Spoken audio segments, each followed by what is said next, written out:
je trouve 4 sortes de personnes qui sont détournées de Jésus-Christ par les scandales ou qui prennent ce prétexte pour être ennemis de l'Évangile. Les uns haïssent vraiment les scandales parce que de nature ils aiment la paix, tellement qu'ils n'osent même pas goûter la doctrine tant ils sont craintifs. Les autres gens sont balourds, se troublent plus par sottise que par malice. Ils ne peuvent être raisonnés tant ils s'obstinent sous prétexte des scandales. Mais il y en a plusieurs qui sont enivrés d'une folle prétention et imbus d'une sagesse qu'ils n'ont pas. Ils se forgent d'eux-mêmes un scandale par leur orgueil. Il y en a aussi quelques-uns qui, de malice délibérée, ramassent tous les scandales qu'ils peuvent, et qui plus est en inventent beaucoup, non par haine des scandales, mais pour nuire à l'Évangile et le diffamer le plus possible. Le scandale vient d'eux, et ils sont assez effrontés d'en imputer la faute à l'Évangile. De telles calomnies remplissent les livres de Sadolé, Ecletius, Pigius, Cocléus et leurs semblables, comme on peut le voir. Les premiers et les seconds sont supportables, les troisièmes et les derniers méritent d'être repoussés plus rudement. Quelle humanité ont-ils d'imposer au Fils de Dieu le mal qu'ils font et dont ils sont entièrement responsables? C'est une folie de requérir de l'humanité de telles bêtes sauvages. Mais n'est-ce pas une impudence trop grande d'agir de la sorte? Toutefois, nous traitons cela plus loin. Cependant, cet avertissement servira pour connaître à quels gens je m'adresse, afin que les lecteurs puissent juger de ce qu'ils doivent attendre du présent livre. Les infirmes et les ignorants y trouveront de quoi se conforter pour surmonter les scandales. Les méchants et les médisants trouveront réponse suffisante pour abattre leurs calomnies. Je sais bien que je promets beaucoup, mais j'espère donner satisfaction à ceux qui jugeront avec équité, car il ne faut point espérer remédier aux maladies de tous. J'ai déjà déclaré que ce serait grande folie chez un homme de se présumer capable de faire que Jésus-Christ ne soit pas un scandale aux créatures. Il faut plutôt que l'Écriture, qui assure le contraire, soit accomplie. Je n'attends même pas d'autre salaire à la peine que je prends, sinon que leur rage en sera encore plus enflammée. Mais par égard aux faibles, desquels ces ennemis de la vérité tâchent de ruiner la foi, notre office est de la soutenir. Quant aux furieux, il me suffit de réprimer leur audace, ou d'empêcher que leur poison ne se répande plus loin, eux qui s'efforcent de rendre odieuse la parole de Dieu. Or, parce que les distinctions éclaircissent beaucoup toutes les matières qu'on veut traiter, je distinguerai brièvement les espèces de scandales qui ont troublé l'Évangile dès le commencement et le retardent encore en ce temps-ci.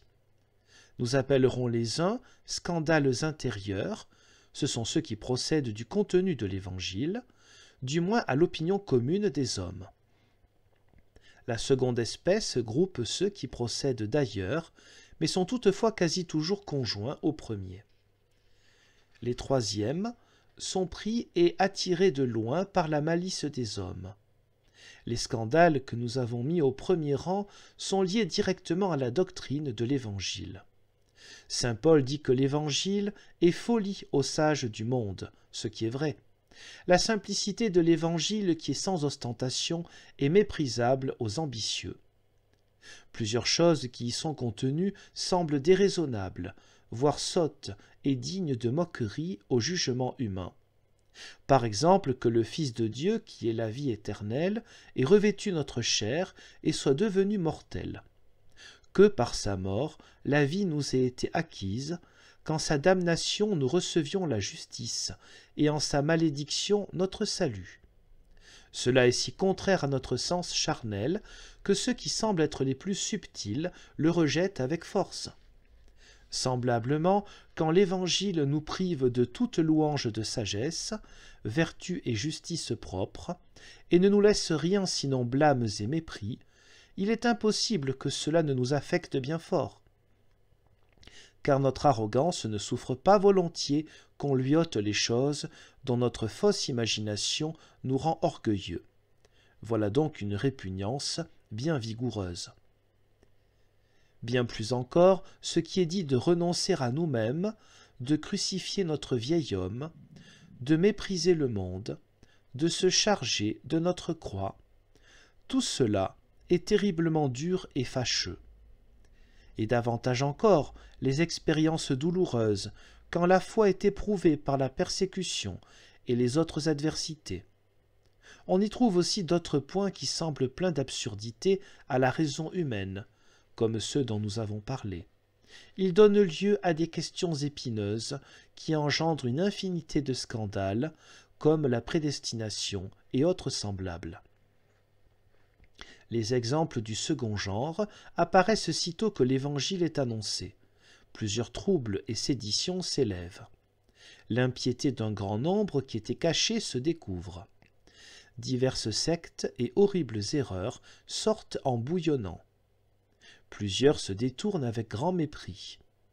Une bonne partie de ceux qui font profession de l'Évangile le déshonorent par leur méchante vie. Certains qui semblaient pour un temps brûler de zèle, non seulement se refroidissent, mais se séparent malheureusement de la foi et abandonnent Jésus-Christ complètement. Qui plus est, Satan use de ruses et dissimulation pour mettre brouilles et disputes entre les bons serviteurs de Dieu, les excitant les uns contre les autres pour imprimer quelques mauvaises taches sur la doctrine, en profitant de leur faiblesse. Bien plus, étant donné que beaucoup de gens se donnent grande licence de recevoir toute nouveauté et changement, il est commun de noter les fautes qui s'y commettent. La troisième espèce de scandale vient en partie de fausses calomnies et d'autre part de la méconnaissance des hommes qui ramassent de ci, de là, toutes sortes de ragots dont ils chargent faussement l'Évangile pour lui attirer la haine des hommes. De plus, beaucoup de ceux qui semblent fidèles, pour conserver cependant l'amitié du monde, lorsqu'ils sont mêlés aux ennemis de l'Évangile, se rallient à l'opinion commune. L'ambition les transporte tellement qu'ils aiment mieux se conformer au monde qu'à Jésus-Christ. Ainsi, puisque nous avons à combattre tant de monstres si divers, il est bon d'instruire les fidèles sur la doctrine générale pour repousser tout scandale, parce que la multitude ne souffre point d'être enseignée par le menu. Pour commencer, selon l'ordre que nous avons choisi, nous constatons que les gens orgueilleux et pleins d'eux-mêmes supportent mal que le Saint-Esprit use en l'Écriture sainte d'un langage simple et rude. Pareillement, ceux qui ont été instruits dans les sciences humaines sont accoutumés à un style pur et élégant. Ils rejettent ou méprisent cette forme de parler comme fruste et malpoli. J'avance ici la réponse qu'ont faite sur ce point certains hommes savants, c'est que tel mépris provient de leur ignorance. Moïse et plusieurs prophètes ne sont pas moins éloquents et polis dans leur langue hébraïque que les auteurs grecs et latins ne le sont en la leur, comme orateurs et philosophes, lesquels sont tenus en grande estime. Car cela est vrai et assez connu. Amos n'est pas moins prophète qu'Ésaïe et Jérémie l'est au même degré que David, bien qu'ils ne soient pas semblables et que leur style soit moins élégant. Le style de Jérémie sent son paysan, celui d'Amos son berger. Je confesse volontiers que les livres de notre religion, où est comprise la sagesse céleste de Dieu, ne sont pas fardés de couleurs rhétoriques, mais aussi qu'ils n'ont point l'apparence que pourraient désirer des gens lettrés.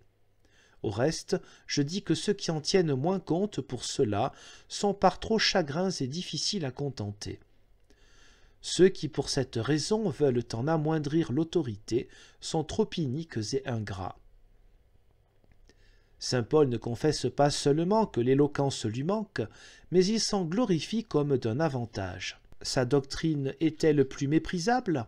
Au contraire, quand il n'y a nulle grande lueur d'élégance pour éblouir les yeux, saint Paul dit que la vertu de la sagesse céleste reluit mieux et plus clairement.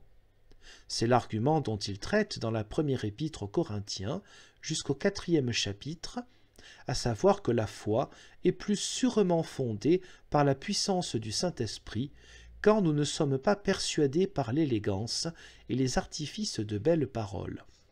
Cela est manifeste et prouvé à chacun de nous par l'expérience que notre foi en a.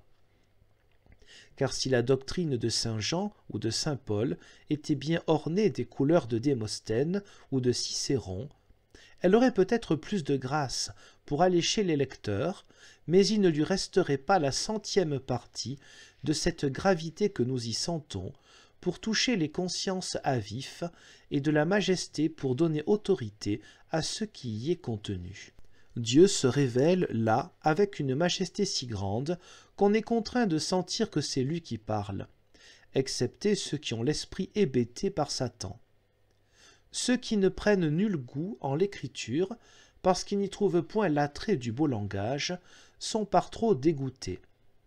Or, si Dieu aime mieux affliger les cœurs jusqu'au fond plutôt que de donner plaisir aux oreilles, pourquoi le trouverions-nous mauvais? De même, saint Paul dit que Dieu a mis le trésor de l'Évangile en des vases de terre, afin que sa puissance apparaisse mieux dans l'infirmité des hommes. Cela aussi convient très bien à ce présent propos. Nous pouvons avec raison nous vanter qu'aucune subtile dispute des philosophes ne persuade avec une telle efficacité, et que nulle véhémence de rhétoricien ne touche et émeut aussi bien que l'Écriture sainte, avec sa façon simple et rude. En cela, qui ne voit une singulière providence de Dieu, qui a si bien disposé et modéré les choses, que la vertu du Saint-Esprit resplendit en un langage aussi simple et dépourvu d'ostentation? Ces messieurs veulent avoir les oreilles chatouillées d'un langage doux et mélodieux. Dieu qui a formé la langue des hommes veut bégayer avec nous.